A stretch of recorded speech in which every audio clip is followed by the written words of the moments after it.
बहुत बहुत बधाइयां महाराज। सोमवार की जन्माष्टमी का भी पर्व है, तो आप सभी को अभी से भगवान कृष्ण के जन्म महोत्सव की बहुत बहुत बधाई।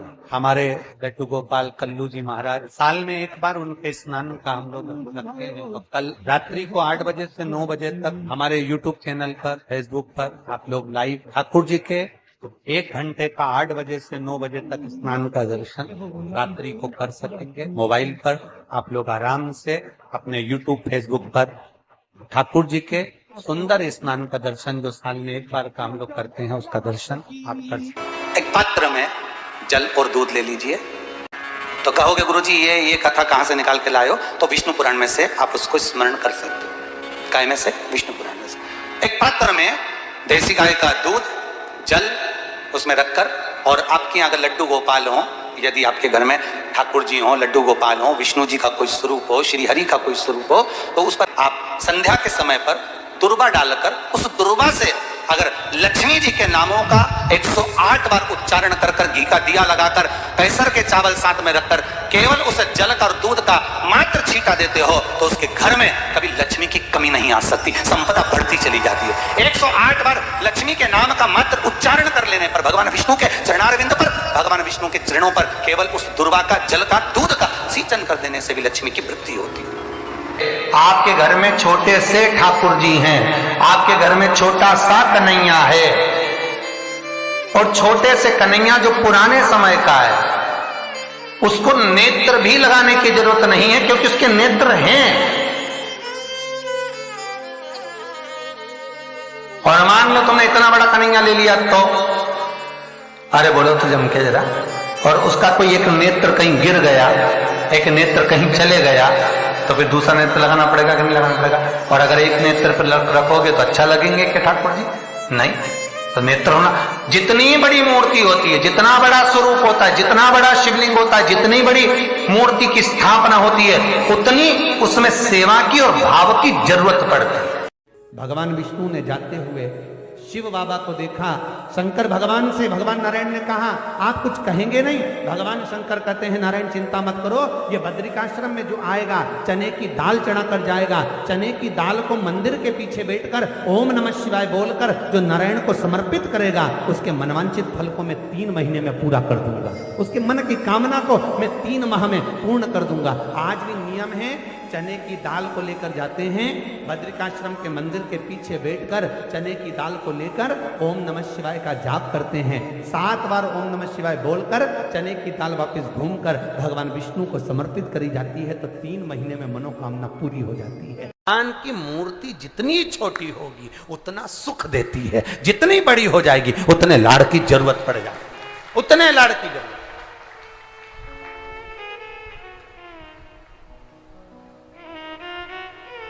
जितनी छोटी। अब आप कहोगे गुरुजी तुम इतनी बड़ी बड़ी बातें करते हो, तुम्हारे ठाकुर जी भी तो देखो कितने बड़े हैं। आपको मालूम होगा कि इंदौर में कथा थी, बहुत साल पहले, 20-1 साल पहले की बात होगी, 20-22 साल के पहले की। इंदौर के सेठ जिनके पास में ठाकुर जी थे, और उनके कोई गुरु जी, अब गुरु जी तो गुरु जी होते हैं, उन्होंने कह दिया इतनी बड़ी मूर्ति घर में नहीं होना चाहिए। अब उनको कह दिया कि इतनी बड़ी मूर्ति घर में नहीं होना चाहिए, तो वो इनको नर्मदा जी में विसर्जन के लिए लेकर जाने लगे या कहीं देने के लिए जाने लगे।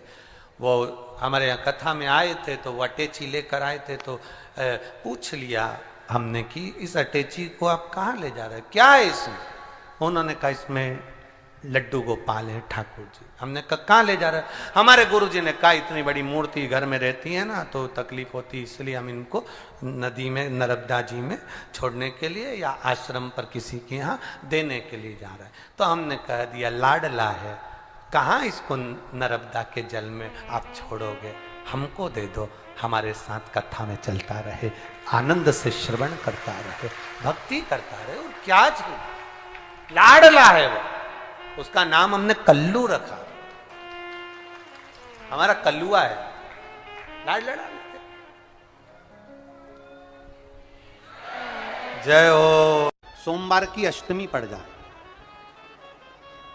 क्या पड़ जाए सोमवार की? जम के बोलो जरा, अष्टमी। या तो सोमवार की अष्टमी पड़ जाए, या हर महीने शिवरात्रि आती है, हर महीने आती है, या तो सोमवार की अष्टमी पड़ जाए या फिर सोमवार की शिवरात्रि पड़ जाए, हर महीने आती है। प्रयास करना कहीं से देसी गाय का दूध मिल जाए, थोड़ा सा दूध देसी गाय का मिल जाए, थोड़ा सा दूध देसी गाय का थोड़ा सा दूध अगर प्राप्त हो जाए, बेलपत्री के पत्ते से दूध कटोरी में लेकर, मात्र बेलपत्री के पत्ते से एक एक बूंद अगर दूध, आप एक बूंद अगर ज्यादा ना मिला हो, एक चम्मच भी अगर आपको दूध देसी गाय का मिल गया हो, और सोमवार की अष्टमी पड़ जाए या सोमवार की, जम के बोलो, शिवरात्रि पड़ जाए, उसमें केवल अगर देसी गाय का दूध मिल जाए, जर्सी गाय का नहीं हो, देसी गाय का अगर दूध मिल जाए, बेलपत्री के पत्ते से, तुम्हारे घर के अंदर अगर शिवलिंग है या मंदिर में शिवलिंग है या तुम्हारे नजदीक में कोई शिवलिंग है, उस पर बूंद बूंद, एक एक बूंद अगर शिवलिंग पर दूध समर्पित कर रहे हो, श्री शिवाय नमस्तुभ्यम, नमः शिवाय, या षडाक्षर मंत्र ओम नमः शिवाय, या 33 अक्षर का मंत्र महामृत्युंजय मंत्र, इसका स्मरण कर कर शिव जी पर देसी गाय का दूध समर्पित कर कर इस बेलपत्री को अशोक सुंदरी वाली जगह पर अगर आप समर्पित कर देते हैं, फिर आप जिस भी चीज के लिए अप्लाई करें, मेरा देवाधिदेव महादेव आपका हाथ पकड़कर खींचकर आगे बढ़ा ही दे।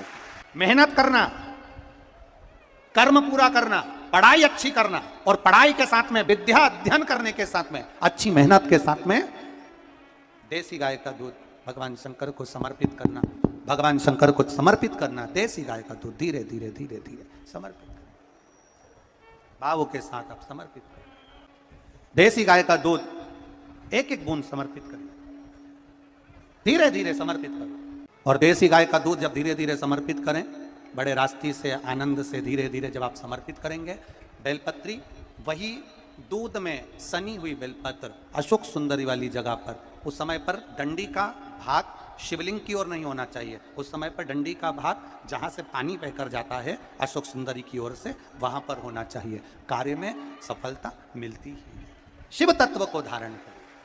सोमवार की अष्टमी का मतलब आपको इंदौर की कथा में बताया था, जिस दिन शंकर और पार्वती के मिलन का दिवस हो, और केवल एक माता पार्वती के अकेले मिलन का नहीं, 64 योगनियां तक भगवान शंकर से मिलने के लिए आती है।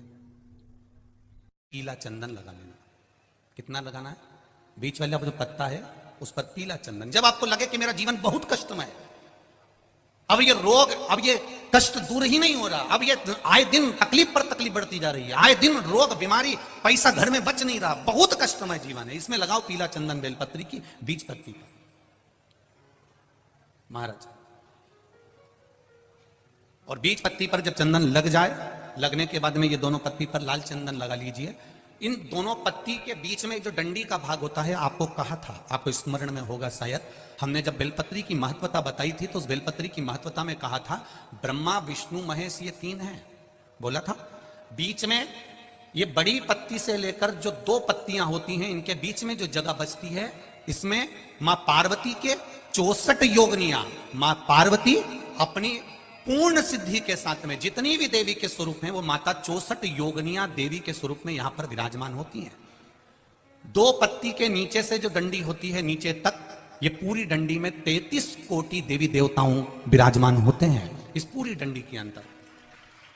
तो ये बीच वाली पत्ती है, ये जो बीच वाली पत्ती का जो भाग होता है, इस पत्ती के भाग में शहद का प्रयोग कर कर, यहां पीला चंदन, लाल चंदन, लाल चंदन, शहद का प्रयोग कर कर, इसी तरह से पकड़कर ये बेलपत्री की जो डंडी है वो अशोक सुंदरी पर जब आप समर्पित करें, तो जहां से जल बहता है उस ओर पर इस पत्ती को चढ़ाकर केवल आपके हृदय की बात कहकर देवाधिदेव महादेव से कोई भी शिव जी का मंत्र, पंचाक्षर, नमः शिवाय, षडाक्षर, ओम नमः शिवाय, श्री शिवाय नमस्तुभ्यम, या महामृत्युंजय मंत्र, जो शिव का मंत्र हो आपके पास में, उसको बोलते हुए देवाधिदेव महादेव को धीरे धीरे जल की धार चढ़ाना प्रारंभ करो।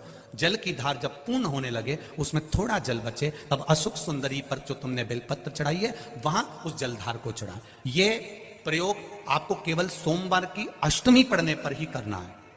कौन से दिन करेंगे? जम के बोलिए जरा। सोमवार की अष्टमी पढ़ने पर यह प्रयोग करें।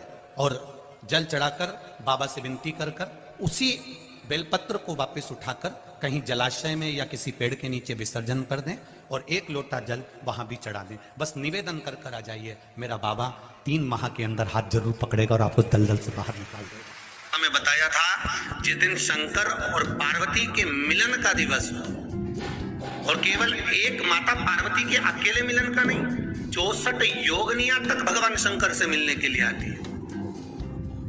पीला चंदन लगा देना। कितना लगाना है?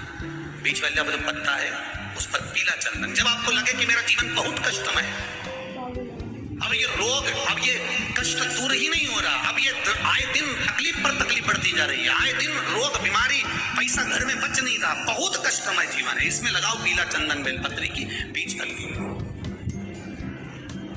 महाराज, और बीज पत्ती पर जब चंदन लग जाए, लगने के बाद में ये दोनों पत्ती पर लाल चंदन लगा लीजिए। इन दोनों पत्ती के बीच में जो डंडी का भाग होता है, आपको कहा था, आपको स्मरण में होगा शायद, हमने जब बेलपत्री की महत्वता बताई थी तो उस बेलपत्री की महत्वता में कहा था ब्रह्मा विष्णु महेश ये 3 है, बोला था। बीच में ये बड़ी पत्ती से लेकर जो 2 पत्तियां होती हैं, इनके बीच में जो जगह बचती है, इसमें माँ पार्वती के 64 योगनिया, माँ पार्वती अपनी पूर्ण सिद्धि के साथ में जितनी भी देवी के स्वरूप हैं, वो माता 64 योगनिया देवी के स्वरूप में यहाँ पर विराजमान होती हैं। 2 पत्ती के नीचे से जो डंडी होती है नीचे तक, ये पूरी डंडी में 33 कोटि देवी देवताओं विराजमान होते हैं इस पूरी डंडी के अंदर। तो ये बीच वाली पत्ती है, ये जो बीच वाली पत्ती का जो भाग होता है, इस पत्ती के भाग में शहद का प्रयोग कर कर, यहाँ पीला चंदन, लाल चंदन, शहद का प्रयोग कर कर इसी तरह से पकड़कर ये बेलपत्री की जो डंडी है वो अशोक सुंदरी पर जब आप समर्पित करें तो जहां से जल बहता है उस ओर पर इस पत्ती को चढ़ाकर केवल आपके हृदय की बात कहकर देवाधिदेव महादेव से कोई भी शिव जी का मंत्र, पंचाक्षर, नमः शिवाय, षडाक्षर, ओम नमः शिवाय, श्री शिवाय नमस्तुभ्यम, या महामृत्युंजय मंत्र, जो शिव का मंत्र हो आपके पास में, उसको बोलते हुए देवाधिदेव महादेव को धीरे धीरे जल की धार चढ़ाना प्रारंभ करो। जल की धार जब पूर्ण होने लगे, उसमें थोड़ा जल बचे, तब अशोक सुंदरी पर जो तुमने बेलपत्र चढ़ाई है वहां उस जलधार को चढ़ा। ये प्रयोग आपको केवल सोमवार की अष्टमी पढ़ने पर ही करना है। कौन से दिन करेंगे? जम के बोलिए जरा। सोमवार की अष्टमी पढ़ने पर यह प्रयोग करें और जल चढ़ाकर बाबा से विनती कर कर उसी बेलपत्र को वापस उठाकर कहीं जलाशय में या किसी पेड़ के नीचे विसर्जन कर दें और 1 लोटा जल वहां भी चढ़ा दें। बस निवेदन कर कर आ जाइए, मेरा बाबा 3 माह के अंदर हाथ जरूर पकड़ेगा और आपको दलदल से बाहर निकालेगा। काया के रोग से